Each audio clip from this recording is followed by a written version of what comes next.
مفتی صاحب ہمارے دماغ میں گندے خیال بہت آتے ہیں، ان کو نکالنے کا کوئی وظیفہ بتا دیجئے۔ دیکھو اکثر و بیشتر لوگوں کے ذہن میں گندے خیالات آتے ہیں اور ہر وقت انہی گندے خیالات میں وہ ملوث رہتے ہیں۔ نماز پڑھنے میں ان کا دھیان نہیں لگتا ہے، کسی کام کرنے میں ان کا من نہیں لگ رہا ہے، بلکہ ہر وقت ان کے ذہن میں گندے خیالات آتے ہی رہتے ہیں۔ لڑکیاں بھی ہوتی ہیں، کچھ عورتیں مرد حضرات ہیں، تو سبھی کے آتے ہیں، نیچرل ایک چیز ہے۔ تو اس کو نکالنے کا ایک بڑا خوبصورت اور چھوٹا سا میں آپ لوگوں کو وظیفہ بتا دیتا ہوں۔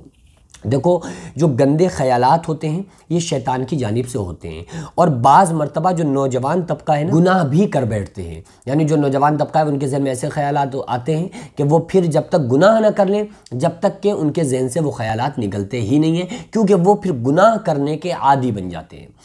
تو یہ شیطان کی جانب سے آتے ہیں خیالات، اور شیطان کب چاہے گا کہ آپ کا ذہن پاک رہے، صاف رہے، اور ظاہر سی بات ہے کہ جب خیالات ذہن میں گندے آئیں گے تو نہ آپ کا کام میں دھیان لگے گا، نہ آپ کا قرآن پڑھنے میں من لگے گا، نہ آپ کا نماز میں دھیان لگے گا، بلکہ آپ صرف گناہوں کی طرف بڑھنا شروع ہوں گے اور گناہوں کی دلدل میں پھنس جائیں گے، جس سے نکلنا انسان کے لیے پھر بڑا مشکل ہو جاتا ہے۔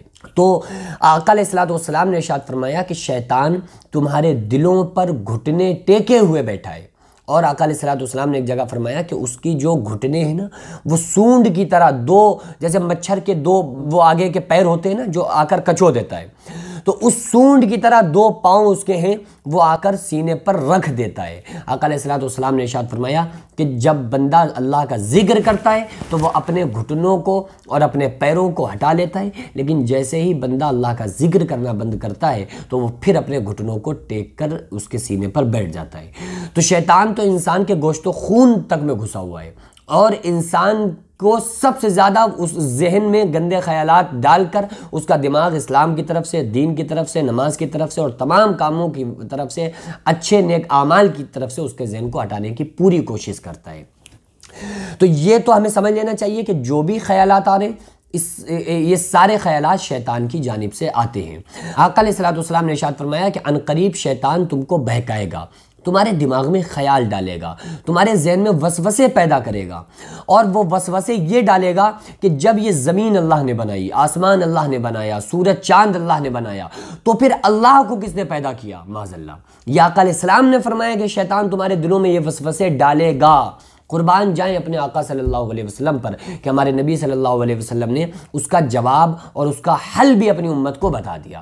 آپ صلی اللہ علیہ وسلم نے ارشاد فرمایا کہ جب شیطان اس طرح کے تمہارے دلوں میں وسوسے ڈالے تو پھر تم اعوذ باللہ من الشیطان الرجیم پڑھنا، یعنی پناہ مانگتا ہوں میں اللہ کی شیطان مردود سے۔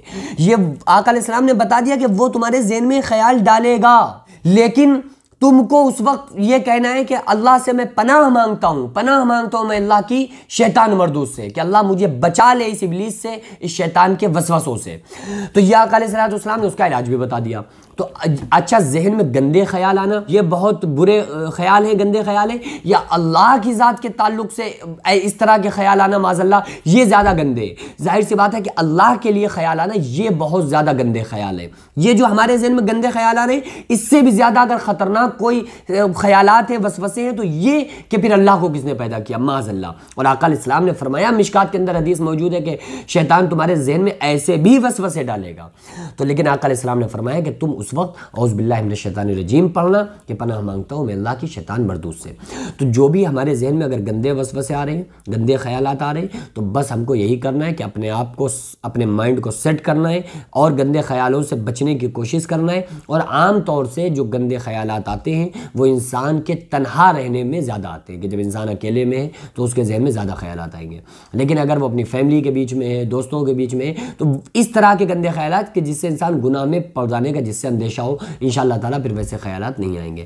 تو پھر پہلی چیز یہ کرنا ہے کہ اگر آپ اکیلے میں ہو، تنہائی میں ہو، تو اٹھ کر یا تو پھر آپ اپنی فیملی میں آ جائیں اور اللہ کا ذکر کرنا شروع کر دیں۔ اللہ کا ذکر مطلب اللہ کی یاد، سبحان اللہ پڑھنے لگیں، الحمدللہ پڑھنے لگیں، اللہ اکبر پڑھنے لگیں۔ اور جیسے ہی ذہن میں وسوسے آنا شروع ہونا، اس وقت ہمیں اعوذ باللہ من الشیطان الرجیم کی کثرت کرنا چاہیے کہ پناہ مانگتا ہوں میں اللہ کی شیطان مردود سے۔ تو بس اعوذ باللہ من الشیطان الرجیم، اعوذ باللہ من الشیطان الرجیم، اس کو آپ جتنی مرتبہ چاہیں پڑھ سکتے ہیں، اس میں کوئی پابندی نہیں ہے۔ آپ راتوں دن اٹھتے بیٹھتے چلتے پھرتے درود شریف کی کثرت، ذکر و اذکار، لیکن جب بندہ ذکر کرتا رہے گا تو انشاءاللہ وسوسے ہی نہیں آئیں گے، کیونکہ آقا علیہ السلام نے فرمایا شیطان تمہارے ہمارے دلوں پر گھٹنے ٹیکے بیٹھا ہے۔ جب بندہ اللہ کا ذکر کرتا ہے تو گھٹنے ہٹا لیتا ہے، اور جب بندہ ذکر کرنا بند کر دیتا ہے تو پھر وہ گھٹنے ٹیک کر بیٹھ جاتا ہے۔ تو ہم تمام لوگوں کو اللہ کا ذکر میں ہر وقت مشغول لینا چاہیے، کیونکہ وَلَذِکْرُ اللَّهِ اکبر، اللہ کی یاد سب سے بڑی چیز ہے۔ اللہ تعالیٰ فرماتا ہے یا ایھا الذین آمنوا اذکروا اللہ ذکرا کثیرا، اے ایمان والو اللہ کا خوب ذکر کیا کرو۔ آقا علیہ السلام نے فرمایا کہ کھڑے بیٹھے لیٹے تینوں حالتوں میں اللہ کا ذکر کیا کرو۔ جو اللہ کا ذکر کرتے ہیں زندہ ہیں، اور جو ذکر نہیں کرتے ہیں وہ مردہ ہیں بلکہ مردار ہیں۔ تو اس لیے ہم لوگوں کو اللہ رب العالمین کا بہت زیادہ ذکر کرتے رہنا چاہیے۔